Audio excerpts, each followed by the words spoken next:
기도하실래요? 제 옆에 앉아주셔서 고맙습니다. 오늘따라 이뻐 보이십니다.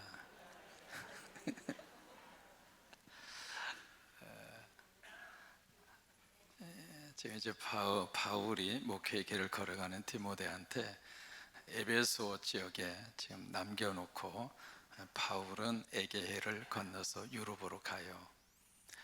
그래서 에베소 그 지역 안에서 디모데가 해야 할 사역을 쭉 디모데에게 말씀하는 가운데, 여기 오늘 본문의 말씀에서 중요한 것이 일꾼을 세워라 그거예요.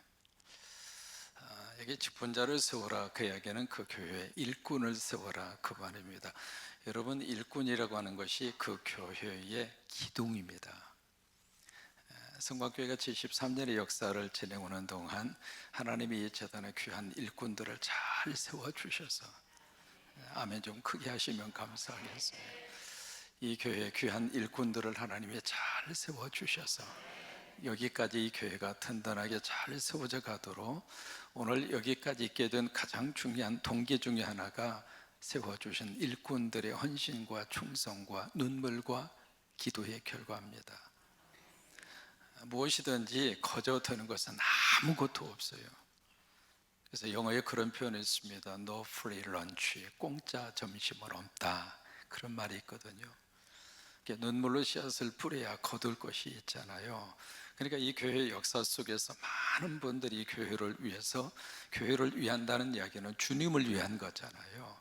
여기서 눈물을 쏟았고 이 교회를 사랑했고 이 교회의 건축을 위하는 그 일에는 온 힘과 정성으로 헌금을 바쳤고, 또 주의 종을 중심으로 해서 온 성도들이 하나가 돼서 때로는 참 어려움도 있었고 아픔도 있었고 고통도 있었지만은 그 모든 과정을 함께 일꾼들이 하나가 돼서 같이 밀어주고 당겨주고 이 교회가 여기까지 온 줄로 믿습니다. 우리 교회가 자랑할 수 있는 것이 참 많아요. 그 중에 하나가 지금 이제 7월 둘째 주가 되면 저희 교회가 세워진 지 73돌입니다 73년의 역사가 진행이 되면서 참 감사한 것 중에 하나가요, 지난번 70주년에 했습니다만 희년성도를 좀 우리가 파악을 해보자 해서, 희년성도, 다시 말해서 이 교회 오셔서 등록하시고 50년 섬긴 분입니다. 놀라지도 않어. 저는요 그때 이렇게 쭉 파악을 하면서 명단을 받아보면서 세상에 이렇게 많은 분들이 이 교회를 섬겨주셨구나. 10년 섬기는 것도 쉽지가 않거든요. 내가 이 교회에 떠나지 않고 섬겨야지, 그렇게 해서 섬길 수 있는 게 아니잖아요. 원치 아니하게 다른 데로 이사를 갈 수도 있고, 아니면 질병을 통해서 더 이상 교회 출석을 못할 수도 있고, 여러 가지 많은 사연들이 있을 수가 있는데 어떻게 50년 동안 한결같이 이 교회를 섬기고 주님을 섬기고 주의 종을 중심으로 하나가 돼서 기도하고 예배를 바치고, 그것이 바로 우리 교회의 큰 자랑거리 중에 하나예요. 한두 명이 아닙니다. 희년 성도가.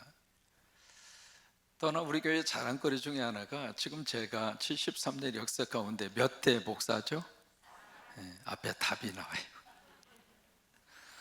1대 목사님이 계시고 2대 목사님이 계시고 3대 목사님이 계시고, 1대 목사님이 한 4년 정도 목회를 하신 것으로 기록이 남겨 있습니다. 2대 목사님이 38년 사역을 하셨고요, 3대 목사님이 20년 사역을 했고요, 저는 얼마 안 했습니다. 나는 엊그저께 왔어요. 73년의 역사 속에서요, 이게 4대 목사님이다라고 하는 이 자체가 참 우리 교회의 일꾼들이 튼튼하구나. 그만큼 일꾼들이 세워주신 주의 종을 위해서 목회에 협력을 해주셨고, 그 주의 종이 오랫동안 목회하시도록 도움이 돼주셨고, 아멘을 좀 해주세요. 그 목회자의 목회의 방향이 하나가 돼서 1, 2년이 아니라 그 오랜 세월 동안 한 목회자 세워주신 그분과 같이 하나님의 일을 감당할 수 있는 일꾼들이 우리 교회에는 그만큼 많았다는 이야기예요. 그래서 우리 교회가 여기까지 왔습니다. 앞으로 하나님께서 이 교회 일꾼들을 잘 하나님이 더 많이 세워주셔서 이 교회의 기둥이 되게 하시고, 여러분, 기둥이 흔들리면 지붕이 온전하게 지탱할 수 있을까요? 없어요.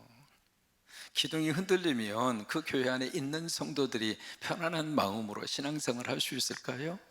못해요. 그러니까 일꾼을 세운다고 하는 것은 교회에 기둥을 세우는 거예요. 또 직분자를 세운다고 하는 것은 그 교회의 미래를 세우는 겁니다. 어떤 직분자를 세우느냐, 거기에 따라서 그 교회의 미래가 달라져요. 일꾼을 세운다고 하는 것은 그 교회에 복받는 일입니다. 지금 우리가 새로운 정부가 들어서서 지금 취임한 지 한 3년 정도 지났죠? 얼마 지났죠? 불과 며칠 안 됐습니다. 그런데요, 느끼는 분위기가 있습니다. 이렇게 달라질 수 있을까? 아니, 국무위를 하면서 배고프니까 김밥 사다 놓고 김밥 먹어가면서 어떻게 하면 이 나라의 미래를 우리가 잘 섬길까, 어떻게 하면 서민들의 경제를 좀 세워볼까, 막힌 데가 뭔가 그 좀 뚫어보자. 잘 안 되는 부분은 왜 안 되는지 우리 한번 머리를 한번 싸매보자. 그런 식으로 해서 서로 회의를 하다가 보니까 점심시간에 됐고, 그러면 김밥 시켜서 먹자. 그 김밥을 먹으면서도 이야기하는 그 광경을 보면서 가슴이 설레이는 거예요. 사람 하나가 달라졌는데,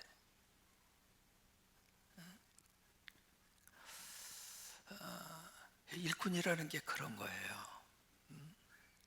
그러니까 어떤 일꾼들이 세워지느냐에 따라서 그 교회 공동체에 하나님의 복이 임할 수도 있고, 잘못된 일꾼이 들어와서 그 공동체를 팍 휘저어서 공동체를 아수라장을 만들 수도 있고. 그래서 이 바울은 디모데에게 일꾼을 세우는데 여기에 자격 조건을 아주 꼼꼼하게, 여기 이 부분을 읽으면서 그런 느낌이 들었을 것 같아요. 그냥 대충대충이 아닙니다. 아주 세밀하게. 여러분, 초대교회 안에는요, 바울이 목회하고 디모데가 목회하던 그 시절에는 교회 안에 직분이 딱 둘로 구별이 되어 있었습니다. 감독이 있었고 그 다음에 집사가 있었어요. 이제 그 이외의 직분에 대해서는 성경에 거의 언급이 없습니다. 예를 들면 우리가 하고 있는 안수 집사라든지 권사라든지 이제 그런 직분들은 그 뒤에 교회 역사를 통해서 교회 조직이 확장되고 교회 조직의 필요성에 의해서 이 직분자들이 더 많이 이렇게 확장이 된 거예요. 성경에서 만날 수 있는 초대교회의 직분은 아주 단순합니다. 감독이 있었고 그리고 집사가 있었어요. 그러면서 이 감독을 세우는데 어떻게 세우는가? 15가지의 조건을 차근차근 제시합니다. 첫째, 책망이 없는 사람 택해라. 두 번째, 한 아내의 남편이 되어야 한다. 그러면 여기서 우리가 한 가지 힌트를 얻을 수 있습니다. 초대교회에서 감독은 남성 중심으로 이루어졌을까요? 여성도 함께 감독으로 올라갈 수가 있었을까요? 남성입니다. 그러니까 한 아내의 남편이라고 그랬잖아요. 이제 그 부분은 지난주 설명을 들었으니까 더 이상 하지 않겠습니다. 그런 부분에서 마지막에는 마지막 15번째가 바로 뭐냐면 의인들에게서도 좋은 평가를 받는 사람을 감독으로 선택해라. 왜냐하면 그 감독은 그 교회만 거기서 목회를 하고 사역을 하고 끝나는 것이 아니라 그 감독이 바로 그 교회를 대표하잖아요. 그러면 그 감독이 그 교회를 대표하는데 지역사회 안에서 막 욕을 먹어, 지역사회 안에서 막 손가락질을 당해. 그러면 그 교회 공동체 전체가 다 욕먹는 거예요. 그러니까 감독을 세울 때에는 마지막 조건이 그거예요. 교회에 다니지 않는 이웃으로부터, 세상 사람으로부터 어떤 평가를 받고 있는지 점검을 해라. 이것이 감독의 15번째 조건입니다. 오늘 성경은 집사에 대한 부분입니다. 집사에 대한 부분인데 이 집사가 한 가지 물어볼까요? 초대교회에 남자 집사만 있었을까요? 남자 집사, 여자 집사가 함께 있었을까요? 오늘 성경 읽었는데도 모르시면 안 돼요. 자, 오늘 성경에 쭉 말씀을 하시다가 11절에 보면 누가 나와요? 여자가 나옵니다. 자, 다시 한번 여쭤볼게요. 초대교회 안에 남자 집사만 있었습니까? 남자 여자 집사가 함께 있었습니까? 이제 대답이 기억나죠? 함께 있었어요. 여기에 집사라고 하는 그 부분은 남자 집사입니다. 남자 집사에 대해서 이야기하다가 중간에 여자들도 해서 여자 집사를 꺼내 놓는 거예요. 그리고 마지막에는 남자 집사로 마감을 짓습니다. 여러분, 지금부터 2000년 전에 노예가 공식적인 사회의 시스템으로 인정받던 시절이에요. 그리고 2000년 전에 여성의 사회적인 지위는 사실은 땅에 추락해져 있었어요. 멀리 갈 거 없어요. 조선시대 여성들의 지위가 굉장히 높았죠. 이게 불과 몇백 년 전입니다. 그러니까 2000년 전에는 여성들의 지위라고 하는 것은 지위라고 말도 못해요. 그런 사회의 시스템 속에서 교회 안에는 누가 있었는가? 여성의 리더십을 교회는 세웠어요. 이게 교회예요. 근데 신약시대만 그런 것이 아니라 구약에서도 여성들의 리더십에 굉장히 많이 인정을 받습니다. 구체적인 예로 한나가요, 그 가정의 중심 인물로 부상합니다. 남편은 이름도 기억이 안 나요. 미리암, 이번엔 바로 예언자잖아요. 선지자잖아요. 이름 그대로 미리 알아서 예언을 하고 선지 활동을 한 거예요. 이름을 참 잘 지었어요. 미리암. 나중에 한 것이 아니라 미리 알아서 예언하고 선지자 활동을 하고 여성입니다. 사사 가운데 두로라고 하는 사람이 여성이었잖아요. 이 두보라가 사사는요, 군대 지휘관입니다. 여성이 군대를 지휘해서 큰 승리를 이끈 사람이 두보라예요. 그런 식으로 신학시대 속에 들어보면 교회 안에 여자 집사를 세운 거예요. 그 여자 집사 중에 대표적인 사람이 누구냐면 로마서 16장 1절에 보시면 갱그리아 지역이 나옵니다. 유럽 지역에. 이번에 투르키에 그리스 다녀온 분들은 그 네아폴리를 가셨을 거예요. 그러면서 거기에 갱그리아라고 하는 교회 터전 해변 안에 기억나세요? 거기 갱그리아 교회, 거기에 일꾼이라고 나옵니다. 성기 번역에 교회 일꾼이라고 나오는데 그 일꾼이 바로 뭐냐면 집사예요. 그 집사 중에 한 사람의 이름이 기록이 돼요. 그 사람이 누구냐면 베베예요. 여자 집사입니다. 그러고 보면 지금 한국 교단 안에 여성의 목사 안수 문제 때문에 아직도 허락을 하지 않는 교단이 한국에 있습니다. 그래서 여자분들이 계속 왜 우리를 사역자를 안 시키느냐고, 왜 남자들만 목사를 하느냐, 여성들도 목회의 길을 걸어갈 수 있도록 길을 열어줘야지. 그래서 이제 금년 겨우 강도사 그 지휘를 좀 인정해 주자, 그 분위기까지 좀 간 것 같아요. 우리 교단 이야기가 아닙니다. 그래서 강도 사건을 이번에 총회에 올리는데 그것도 통과된다고 하는 보장이 없어요. 그 정도로 여성의 그 리더십, 여성이 목회할 수 있는 그 틈을, 그 여지를 어느 교단에서 아직도 맡고 있습니다. 지금 이 어느 시대인데 여자가 얼마나 힘이 센데. 우리가 속한 이 기장에서는요, 여성 안수를 굉장히 일찍 했습니다. 1960년대 여성 안수를 했습니다. 1호로 여자 목사님이 되신 분이 지금 이승우 목사님, 우리 권사님의 아들이 목회하는 인천의 3일교회를 목회하셨던 양정신 목사님이 우리 교단의 제1호 여자 목사입니다. 그분이 시각장애인이잖아요. 그 목사님이 쓰신 책이 있습니다. 이 어둠을 비추리이다 라고 하는 책. 그 책을 어느 사형수가요, 그 책을 읽고 은혜를 받았어요. 그래서 사형 집행할 때 물어요. 당신 소원이 뭐냐고. 그러니까 내 이 두 눈을 양정신 목사님에게 기증하고 나는 가고 싶다고. 그래서 양정신 목사님이 그분을 만났습니다. 만나서 그분에게, 나에게 주지 말고 나는 당신 그것을 받지 않아도 되니까 다른 사람한테 당신의 그 안구를 두 사람한테 기증하라고 이제 그런 일이 있었거든요. 그래서 우리 기장에서는요, 여성의 안수, 목사 안수 문제가 아예 초창기부터 그것을 우리가 받아들여요. 왜요? 성경에도 여성의 리더십을 인정했는데 왜 교회가, 지금 교회 거의 대부분, 지금도 보세요, 한번 일어서 볼까? 남자분 일어서라 보면 콩나물처럼 여기저기 지금 계셔. 이쪽 줄만 볼까요? 지금 제 눈에 남자분이 딱 3분밖에 안 보여. 나머지는 다 여자분이야. 이쪽 줄, 여기에 남자분이 8분밖에 없어. 나머지는 다 여자분이야. 이쪽 줄,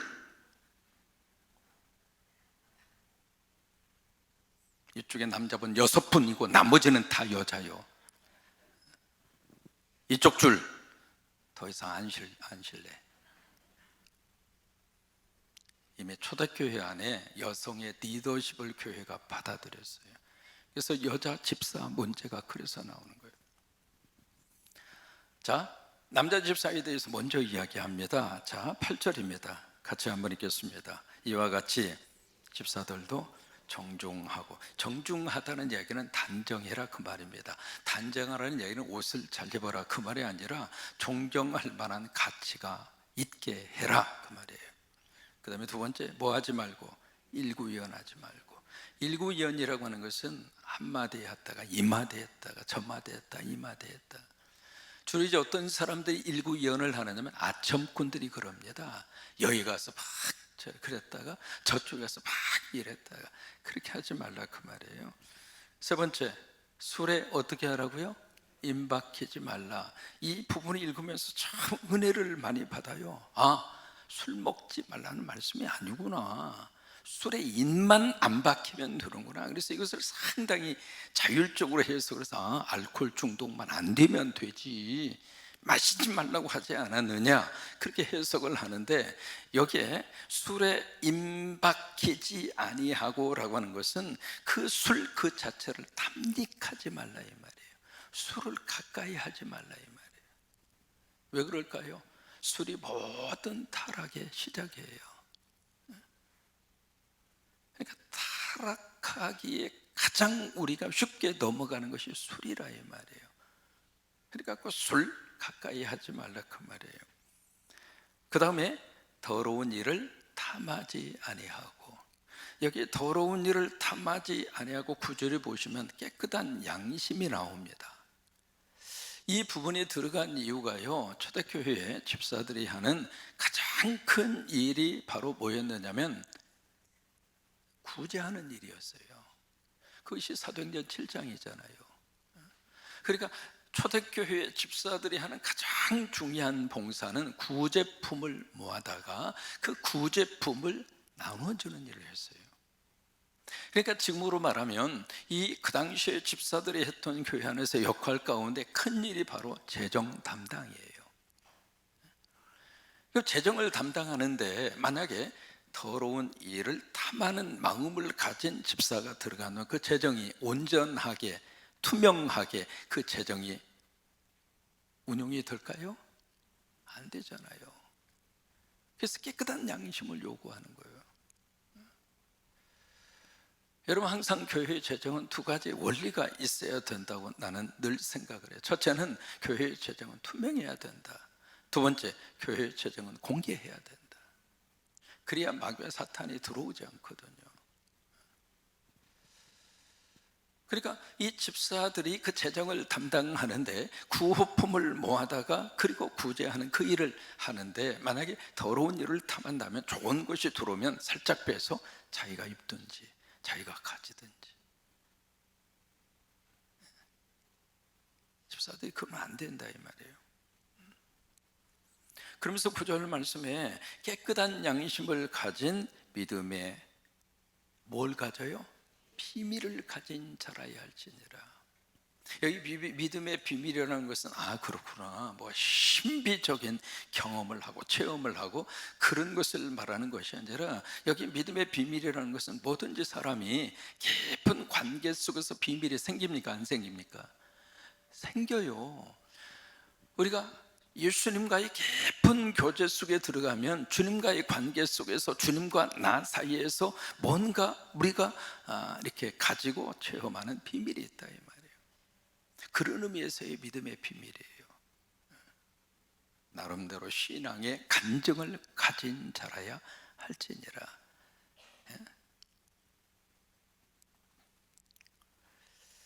그러면서 10절 말씀에 한 걸음 더 나아갑니다. 같이 한번 읽겠습니다. 이에 이 사람들을 먼저 시험하여 보고, 참 기가 막히죠. 만약에 지금 이런 식으로 집사를 임명한다고 생각을 해보세요.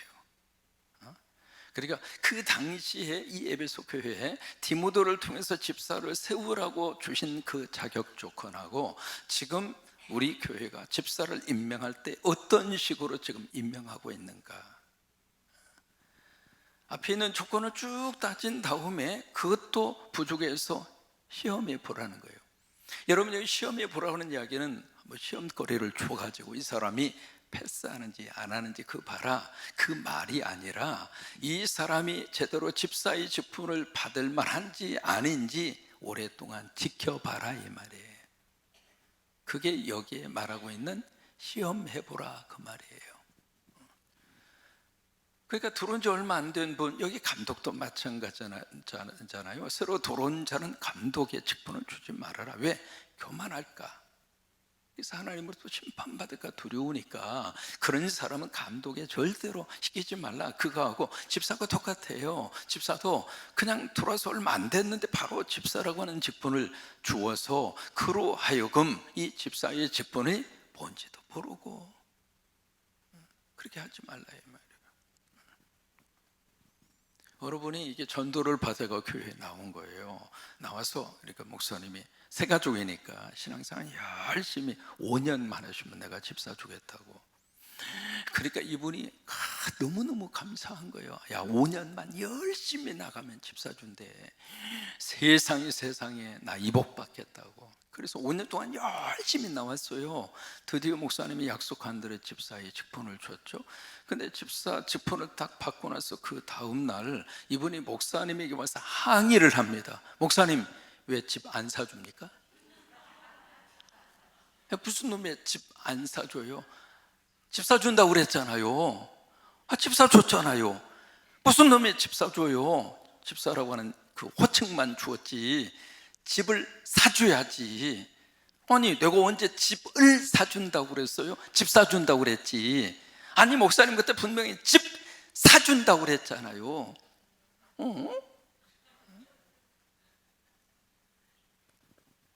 그런 오해를 낳는다 이 말이에요.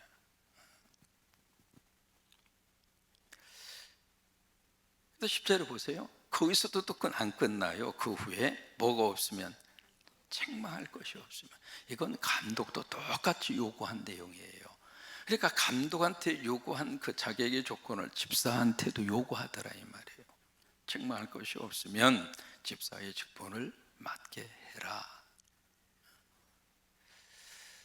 그래서 11절에 여자 집사가 나옵니다. 이 앞에는 남자 집사예요. 남자 집사 이야기를 하다가 여자 집사 이야기를 11절에 딱 끼워 넣은 거예요. 11절 같이 읽겠습니다. 여자들도 이와 같이 정숙하라는 이야기는 8절에 정중하거나 같은 뜻입니다. 정숙이라는 이야기는 아무 말도 하지 말고 시키는 대로 열심히 뭐 그런 말을 말하는 것이 아니라 학교에 교훈으로 학교에 교실마다 들어가면 급훈이 있었잖아요. 거의 대부분 급훈이 정숙이에요. 그런가 싶었더니 이름이 정숙이가 하도 많으니까 정숙이라고 써는 것 같아요. 그러니까 여기 정숙이라고 하는 것은 존경할 만한 가치가 있어야 된다 그 뜻이거든요. 여자 집사들도 마찬가지라 그 말이에요. 그 다음에 뭐하지 말고, 모함하지 말고. 여기에 참 모함하지 말고라고 하는 이 말씀의 의미가 악의적인 의도를 가지고 말을 퍼뜨리지 않는 사람. 이게요, 남자 집사도 그러고 여자 집사도 그러고, 이 남자 집사는 일구이연하지 말아라, 여자 집사는 모함하지 말라. 이 언어 문제입니다. 말 문제.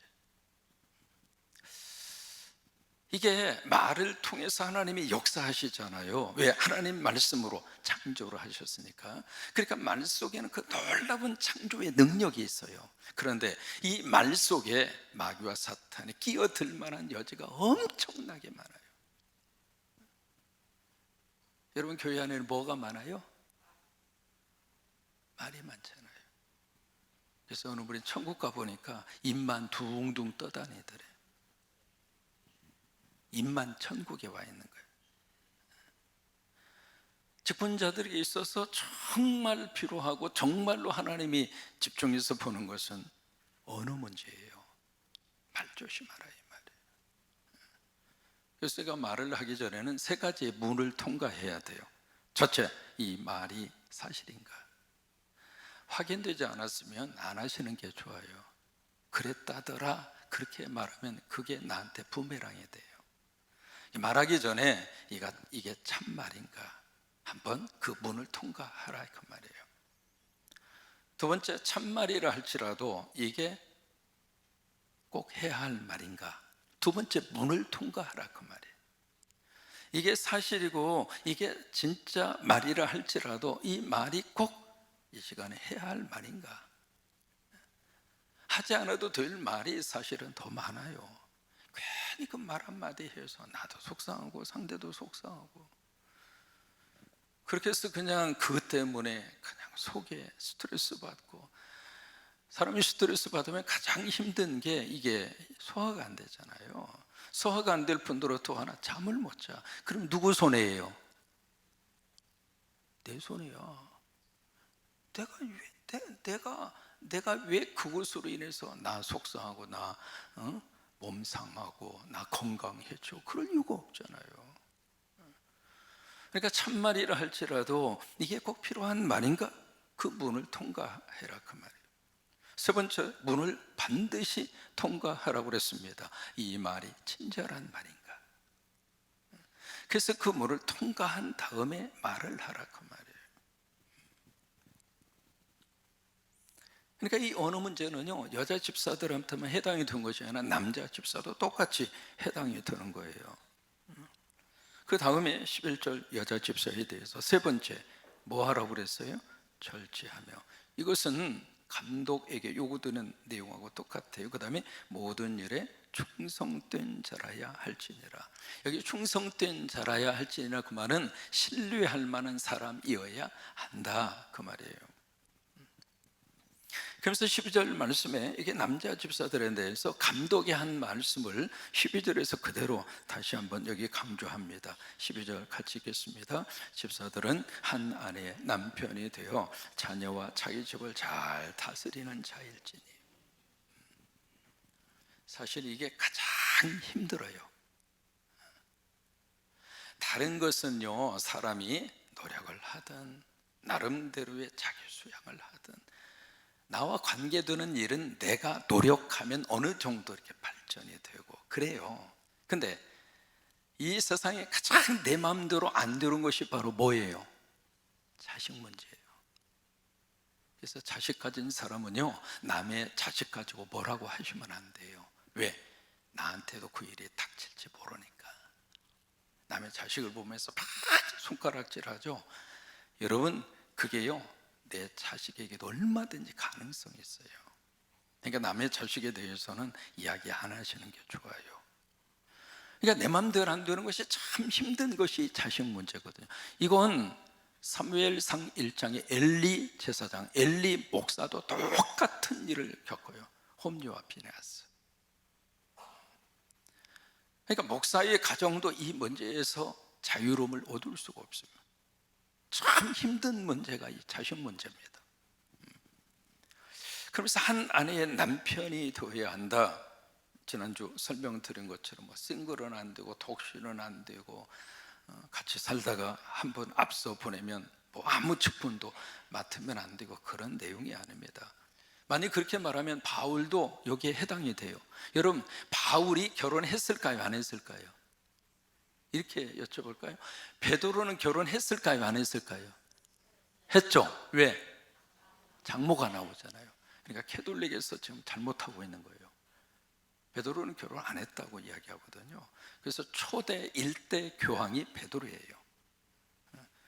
그런데 성경에서 분명히 베드로의 장모가 나오죠. 장가도 안 갔는데 무슨 장모가 있어? 그러면 바울은 결혼했을까요? 안 했을까요?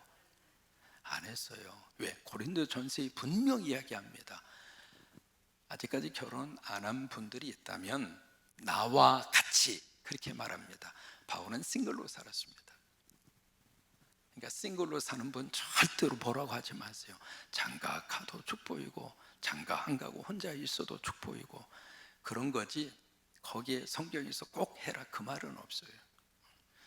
다만 여기서 한 아내의 남편이 되라, 그 말은 그 당시에는 바로 일부 다처주의를 신봉하는 사람들이 있었어요. 그래서 막 부인들을 막 10명, 20명씩 데리고 사는 그런 사람은 감독도 집사도 절대 시키지 말아라.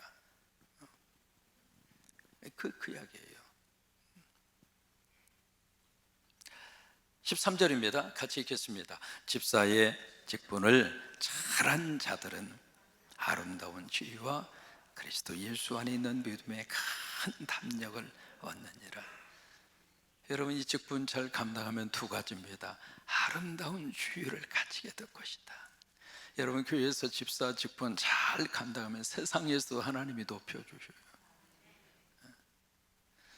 교회에서 집사 직분을 잘 감당하면 하나님께서 승진도 시켜주시고 하나님의 귀한 일꾼으로 영향력을 미치는 그 자리까지 하나님이 올려주시고, 또 하나, 여기 아름다운 주의 마지막이 바로 뭐냐면 하나님께서 생명의 면류관을 씌워주세요.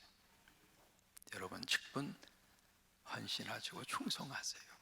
왜? 복받는 일이니까. 그러면서 그리스도 예수 안에서 믿음에 뭘 얻어요? 큰 담력을 얻는다 그랬어요. 뭐냐면 우리가 집사의 직분을 잘 감당하면 믿음이 성장해요. 헌신하고 충성하고 열심히 주의 사역에 감당하다 보면 믿음이 자라게 되었어요.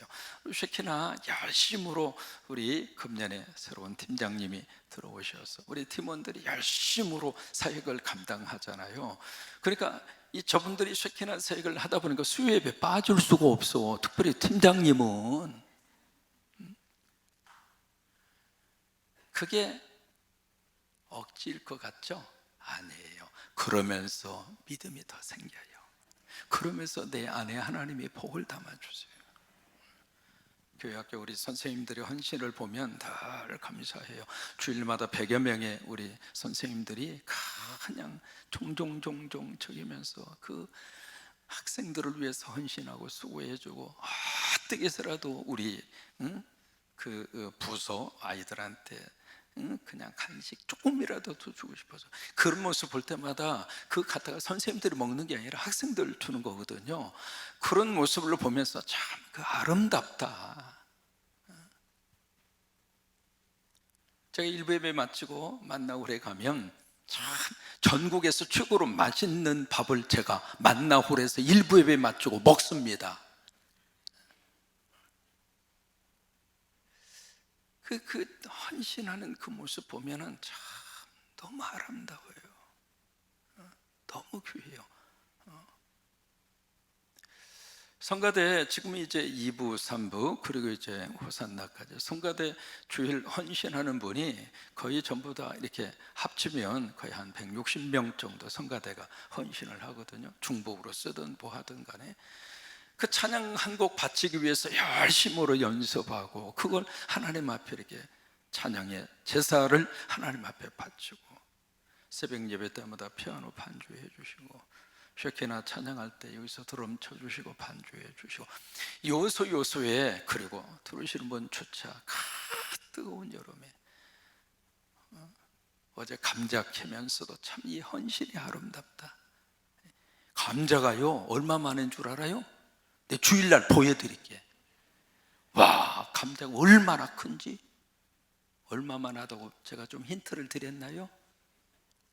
뭐만 하다고 그랬어요?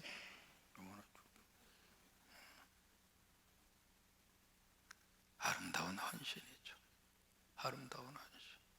그래요. 주님을 그렇게 섬기면 하나님이 우리의 삶의 자리도 하나님께서 역사해 주시고, 그리고 또 하나 믿음의 좋은 영적 은혜도 쌓여가게 되고, 그래서 교회를 섬기면서 구경꾼으로 섬기지 마시고 그저 참여하시면서, 금요일날 우리 진장교회 가는데 전체적으로 한 100여 명 정도 가시는 것 같아요.